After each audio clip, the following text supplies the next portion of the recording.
Hey you guys, so it is currently 2:30 a.m. I can't sleep, and I have a message for y'all from my gitana.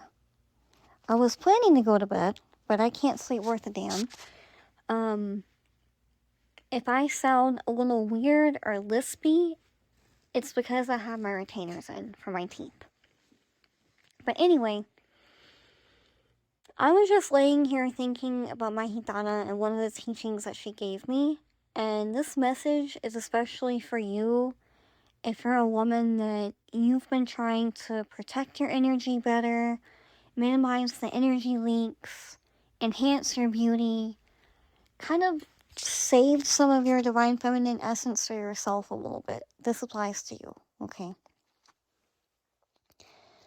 Gypsy spirits, especially within the spiritismo, get a very, very specific stereotype. People think that all of them are seductive and flirty and flirtatious and very sexual, very open, very energetically loose. And I've seen some ladies, especially if they first start espiritismo and just find out they have a gitana, they take that stereotype and they run with it. And they start being, as we say in Spanish, a callejera, a woman of the street, and being very promiscuous on the trampoline with a bunch of different men, and blaming it on their gitana.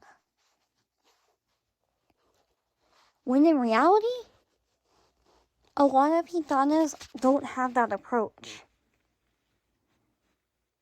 And this is why it's very important when you find out that you have a certain spirit guide, you research their culture. Because the Romani culture is actually very modest. I grew up in a Greek Romani household, and I can tell you this firsthand. And the modesty is not only expected of women, but also men, which I appreciate. But, your gypsy might get offended if you have this behavior. Okay, I'm not saying that some gitanas don't have this energy, because maybe, yes, they were Romani women on Earth during their lifetime and they grew up in the culture and were very modest. And on the other side, they're a little bit more liberated and free. Because they're like, haha, y'all can't touch me now. You can't essay me now. Type thing, right? Which I fully understand. But you have to separate your spirit guide from you. That might be your gitana's energy, because she's on the other side. No one can touch her and take advantage of her. But when it comes to what she wants for you and how she wants you to carry yourself, it might be completely different.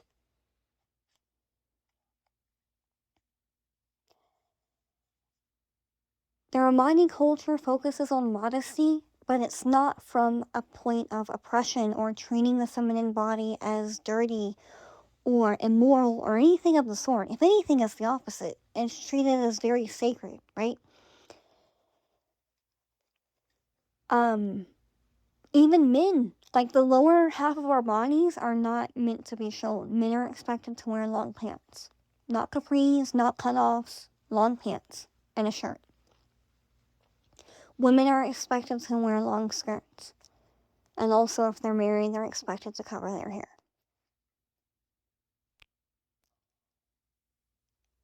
I'm telling y'all these things so you can get a clear understanding of the culture. I'm not saying you must follow this or need to follow this if you have a gitana. Okay? I don't follow all of that. I don't always wear long skirts. But if it's not a long skirt, it's long pants.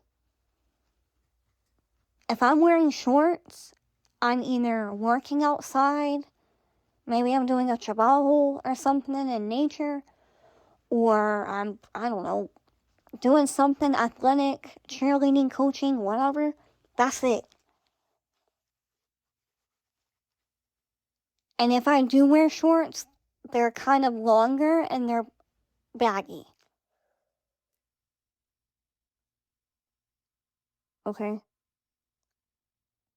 And I'm gonna tell y'all a story of how fed up my ancestors got with my whole clothes. Flashback to 2022. Christmas Eve.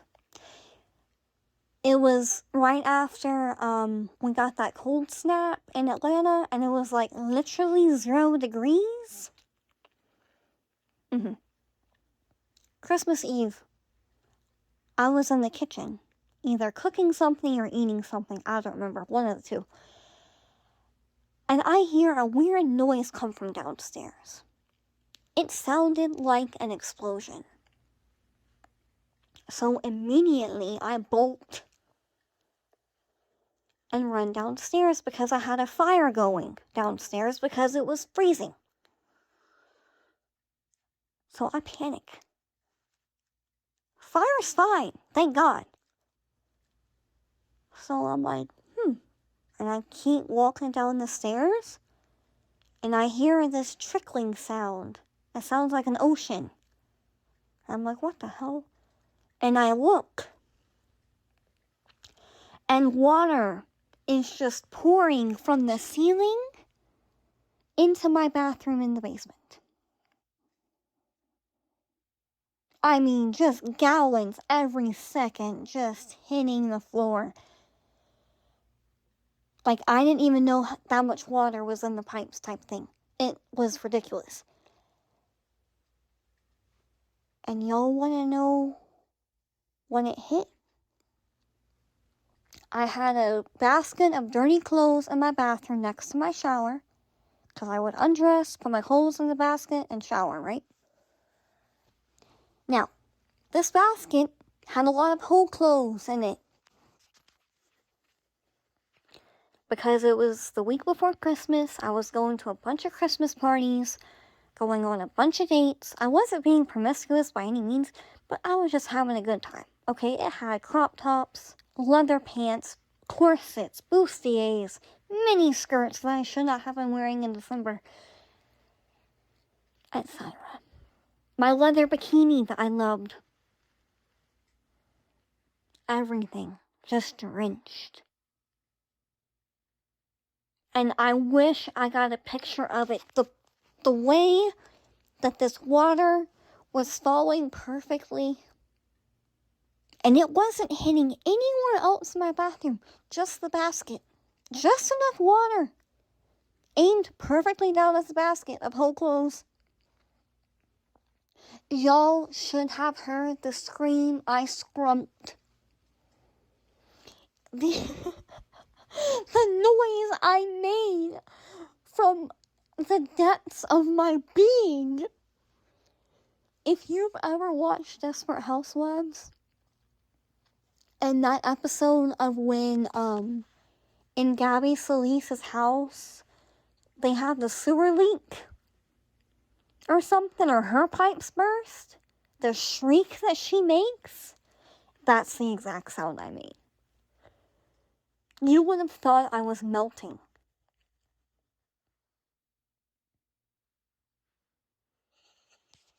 I remember calling my godbrother right after, and I'm like, my ancestors, they destroyed my whole clothes. My whole clothes are gone. He was like, Nikki, calm down. I'm like, no. Girl, my ancestors were fed up. And they used the power of Luango, of Kalunga, to express their fed upness. So that ruined majority of my whole clothes, right? And then after that, my gitana was basically like, you need to be more modest. And it's not from a point of oppression. It's protection. Especially in the eyes of men. Because when men see you dressing provocatively, they start fantasizing about you, or even, how do I say this without getting censored? Doing certain things to their bodies in thought of you, and that creates a link to your energy. And if that man is not your husband, or a man that is truly in love with you and devoted to you healthily and that respects you, that link does not need to be there.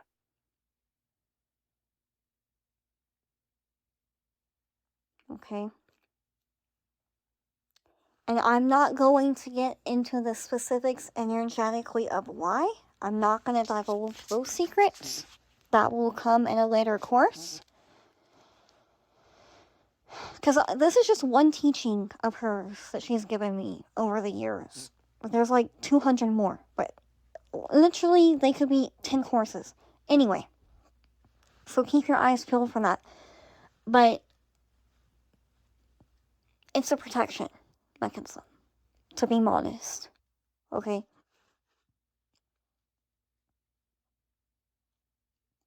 Because it's just to protect your energy.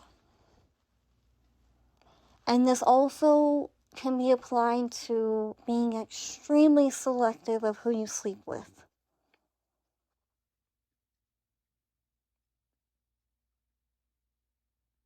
My ancestors are very big on waiting until marriage. For this reason. Because they look at it like, if a man is not your husband, and he's not taking care of you, and he has not committed himself to you in front of God, he does not deserve that access to you. Period. And these are all principles that I grew up with. And then once I moved out on my own, after my daddy passed away, and my grandparents had passed away, and I was kind of a free bird, I let a lot of this go, and was dressing provocatively. And then I circled back to it.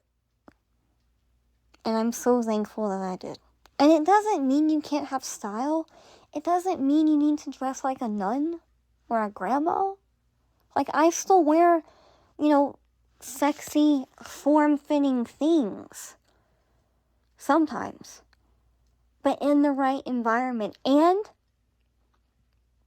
I only wear that stuff if I'm around my man and we're going out. Because he knows how to fight. And he'll protect me. Type thing. So I feel safe wearing that. Other than that, I don't.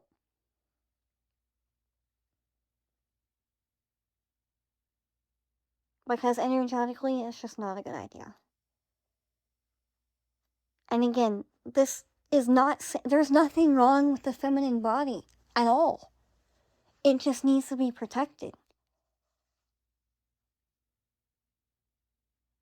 And my gypsy ancestors, they don't agree with this concept of liberation, meaning that everyone gets access to you. That's not liberating. Because it won't take very long for you to be super revealing with yourself and overly giving with your body. It's going to attract the wrong energies and the wrong people, predators. Okay? There is enough use and abuse of the feminine. Please do not allow yourself to contribute to it.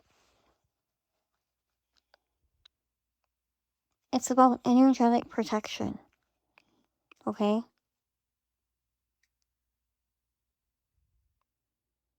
And this was an important message that she wanted me to give because summer is coming. We're going to be wearing less clothes, which is fine. Just be mindful,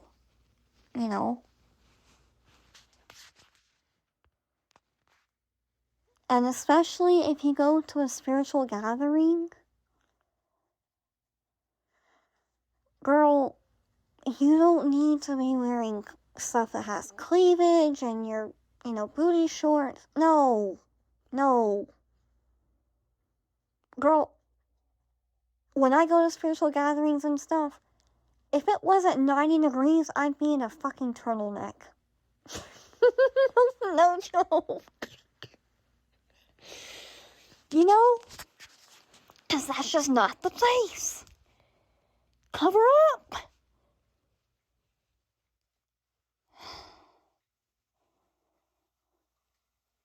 And so, yeah, I've changed. I traded in my short shorts and my mini skirts for long skirts and sweatpants and yoga pants and,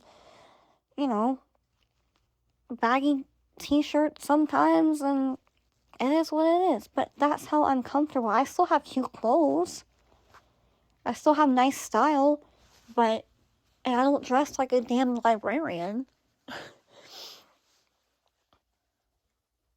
I show off the goods if I'm safe to do so, but even then it's not super revealing. Like, there's a science to it, So I just wanted to share this message with y'all. You don't have to listen or care or apply it, but if you do, you will see a difference. Okay, if you post provocative images or videos online, start paying attention. If you start feeling drained within hours or even minutes of you posting that, there you go. Okay? And do a cord cutting if that's you. And again, I haven't always been like this. But after that water explosion in 2022 and then ruining my whole clothes and nothing else, yeah, I changed things up. And I filed an insurance claim, don't get me wrong. But I replaced those clothes with better clothes. But that's just to let you know, if your ancestors are fed up with things like that, they will do things like that. Trust and believe. Okay? And if you enjoyed this message or resonate with it, check out my courses that I've made in honor of my gitana and her teachings. The first one is my Evil Eye course. That's readily available. And then the second one is my Gitana Glamour Magic mini course. It's coming out in 4 days on the 12th. And early bird pricing is available for $222. After launch on the 12th, it'll go up to $333. And I teach you the energetic foundations of glamour magic, how to make a beauty powder, how to make a glamour oil, and also how to do a full glam ritual. It's really fun and amazing. Check that out at sirensnectar.com/courses or sirensnectar.com/glam for the glam course. Alright, I love you. Bye.